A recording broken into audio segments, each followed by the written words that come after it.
all here. It's wonderful to have you here this evening.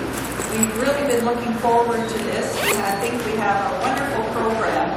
We always have a wonderful program, but this year I think we have an outstanding group of speakers, and I think we'll have a lot of fun as well over the course of the weekend. So thank you very much for making this part of your conference, and hopefully probably the first of the season. Some of you I know are still grading papers and looking forward to grading exams still, and so on. So I know that it takes a special effort to come out.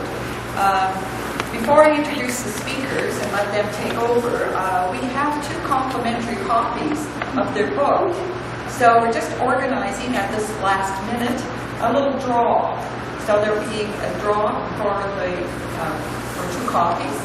So I have little papers here, so I'm going to pass this around. And if you would write your name on one of these pieces of paper, fold it, put it in here, and pass it to the person next to you. After the presentation, we will. I know in the Tupperware is. Yeah. I thought it's very appropriate for a women's history conference, especially one that focuses on food. So, probably for most of you, these 2 speakers need no introduction. They're extremely well known in the field of women's history, both well published, very often invited to speak at various conferences, but I will just remind you of some of their achievements, and so I will take them in the order in which they appear in the program. So Franca Iacovetta is a professor of history at the University of Toronto.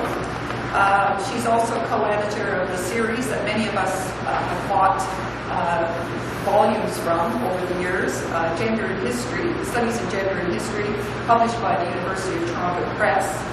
Her research interests include women's and gender history, immigrants and racialized populations, working class history, transnational labor migration and radicalism, moral regulation. She knows a lot about moral regulation. Practices it all the time.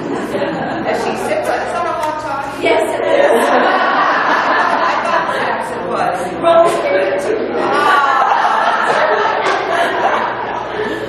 So you better hurry up with the introduction.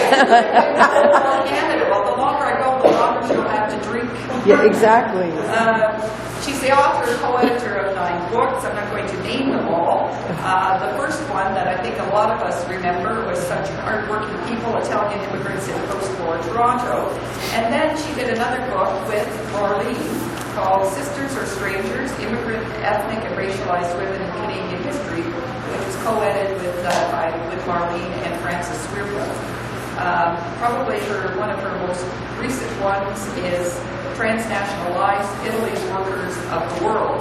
So again, it's very interesting to see the way in which women's historians have increasingly crossed borders and become engaged in transnational studies. She's a recipient of many major research awards, including the SSHRC's Therese Castran Fellowship and the University of Toronto Senior Keynote Fellowship.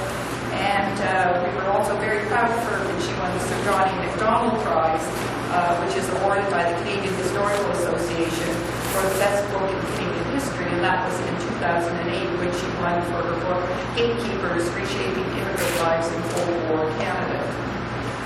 So, Marlene is an associate professor of history and peace and conflict studies at Conrad Grebel University College at the University of Waterloo. And her research interests include Mennonite history, gender studies, the history of immigration and ethnicity in Canada, and the history of food and culture. She has many publications as well to her name, including Mennonite Women in Canada, a History, which was published in 2008, as again, Sisters or Strangers, Immigrant, Ethnic, and Racialized Women in Canadian History, and also her book, Women Without Men, Mennonite Refugees of the Second World War. And Marlene has also been involved, obviously, with Franca and with Valerie Cornyn with the putting together of this fabulous book. And so I'm just going to turn it over to them and let them tell us about how this book came together and maybe some of the things they learned in the process. Okay, thank you very much, Gail, for that lovely introduction. Thank you to Ontario Women's History Network for inviting us to talk about edible histories, and you for coming. I also want to acknowledge that a number of the contributors to the book are here, so it's nice to see Alison Norman, and who else is here? Julia Roberts, and Caroline Durand, and Natalie Cook as well. I had told them that I apologize in advance for the fact that we're going to do a hatchet job on their articles in this presentation, by which I meant not to criticize, but rather that we can't possibly capture the sophistication and nuanced analysis in the few lines that we're going to use to describe a range of the articles in the book. So the book came out of a SHRC-sponsored workshop that brought together a variety of historians who were beginning to look at food or look at issues through the lens of food, and we had a number of guests, including Wendy Mitchinson's participation and support, which was lovely. And as Canadian women's historians who were not trained in food history, so in that sense we're complete frauds, but as women historians who were interested in the histories of migration, of memory, of trauma, of women's magazines, post-World War II, women's lives, that we came to understand that looking at food could really be quite illuminating. And we certainly saw that variety of food histories were developing, both internationally, a lot in the United States as well, and that it was beginning to kind of bubble up in the Canadian context, and we wanted to get into the game, so we wanted to get involved in a volume of food history, and at the same time Natalie Cook and her folks in Montreal also were doing similar projects. It was great that Natalie was also part of our project. So I thought among the things that I'm going to do is to talk a bit about why food history now, and then give you a sense of some of the range of the articles in the book, and then Marlene is going to talk more specifically about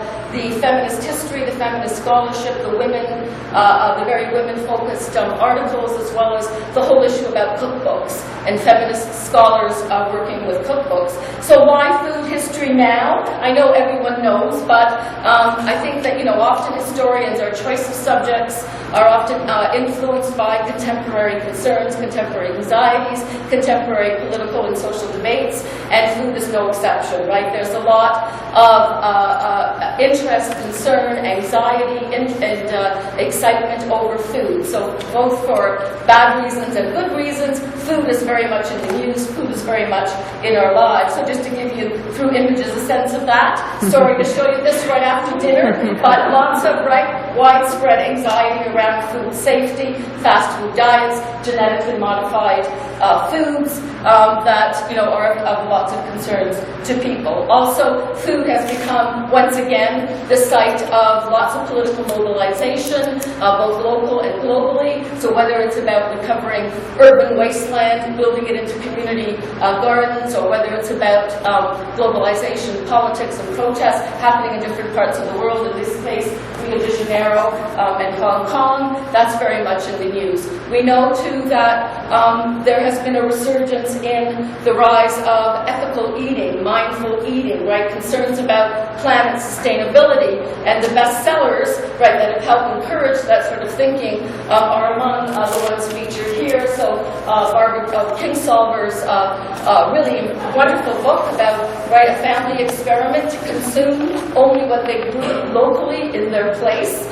Also, of course, Michael Pollan has played a very important role in encouraging notions around planet sustainability, and generally, right, his advice being, eat food, not too much meat, mostly plants, and we'll do okay. Also, I think people are aware that food really resonates with people personally. As historians, we know that food plays an important role as a kind of organizer and principle in people's memories. People remember things through the lens of food often, and there has been, a proliferation of popular books, both non-fiction and fiction, that really focus on those kinds of issues. And once again, they've been quite popular. So among them are memoirs, food memoirs that have been very popular. One of them, Lila's Feast, here on your left, which is a quite amazing book about a woman who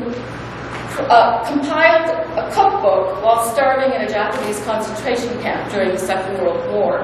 And on the other side, one of the many, many novels, right, that have really done well. A variety of novels all over the place, but I chose the Canadian one, Judy Fawn Bates, which is Midnight at the Dragon Cafe, around Chinese communities, Chinese attempts at adaptation within the context of a small town. So the popularity of these things certainly means, right, food is there, both through negative and through positive means. I think another popularity of food movies is certainly there, both the kind of art house hits like the Danish one, Babette's Feast, and also, of course, I couldn't resist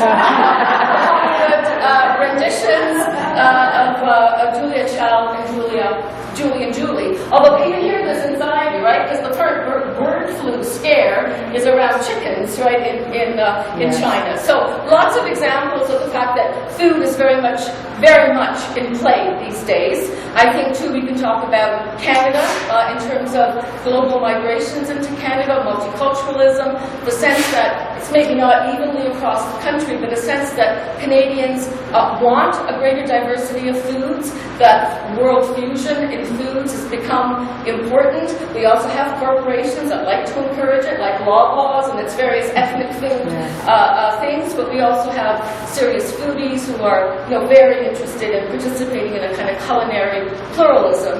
I think that's been enriched in some ways by a migration from the global south to the global north, and I hope that people are mindful that the kind of inequities that help explain that shift, that also give us those fabulous global foods, is a kind of dynamic and contradiction that's there at work. So, as historians, what we were trying to do with food history is what we often do as historians, which is to look at claims that are often, claims about this is new, this, we've never had this before, this is a complete surgence of a new interest, and as historians we often then want to look, right, take the subject matter, look in the past to see whether or not it's been there before, right? We're often saying it's not all that new, sometimes it's a resurgence. When we look back, we find the familiar, like previous 100-mile diets, or previous food protests, or previous, critiques of the politics of serious mobilizations around food. So that's among the things that help explain why people like Marlene and me and the variety of people in the book were very interested in questions of food.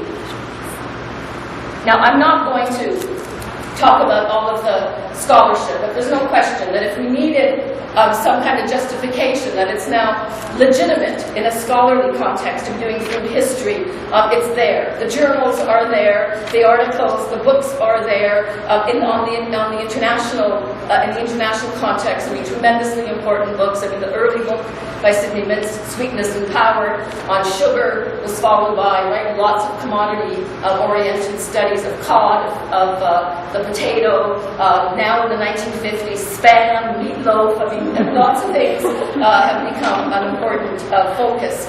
In the North American context, I'll just say, very briefly, that in the United States, it's a much better developed literature in terms of the histories that have been done. Early work by Harvey Levenstein about changing food habits of Americans in the 20s and the 30s and so forth. Women's historians have been active, Hasia Diner, Donna Galaccia, others that Marlene may mention. In the Canadian context, I want to say, right, it's been slower to develop the historiography, though I think we should all acknowledge the kind of debt that we have to the community-based historians, the museums people, the heritage kitchen historians, the public historians. The kind of thing that we did this afternoon was important because they were the ones who were really doing the important initial groundwork, collecting the cookbooks, right, trying to figure out the authentic arrangement of heritage kitchens and so forth. So that connection, in a sense, they were doing the food history first, but kind of right on the front lines. I mean, since then, we also have more scholarly books, the Natalie Cook edition of What's to Eat. We also have, we have Steve Penfold's The Donut, and Steve refuses to call himself a food historian. He says he's a snack item historian. We'll call him that. So obviously the timing was right. for producing something like Edible Histories, 3 feminist historians, women's historians. Clearly, our concern about women and gender being central to that was important. At the same time, we decided that while this is clearly in many ways a woman's book, it's also about a real wide range of people with different approaches, different kinds of histories and sensitivities coming to do food history. So I want to give you a sense of a range of the articles, and then Marlene's going to focus in more on the feminist and the women-centered kinds of issues that were really important. So let me just start with James Merton from Nipissing, Anne's colleague. You can tell him that we talked about his article. This is one of the articles that deals with the issues of commodities, right? Focusing on a kind of commodity approach. In this case, this is an image of an imagined John Bull's shop in London that never happened. But what it is a failed experiment of the British Imperial Marketing Board in the 1920s that wanted to effectively create a global market using kind of the British Commonwealth, right, as the context in which there would be agricultural producers as well as consumers. And one of the reasons why it's really interesting, and in the article he focuses on apples as a sort of example of this, and one of the things that's really important about it is that he shows that there's nothing natural or inevitable about global markets, that they have to be built, they have to be made, and often governments play a role in terms of concessions to corporate organizations, negotiations are made, but things have to be done. There's nothing natural about a global market. So in the case of apples, for example, and this project, one of the things that they would have had to do was to try to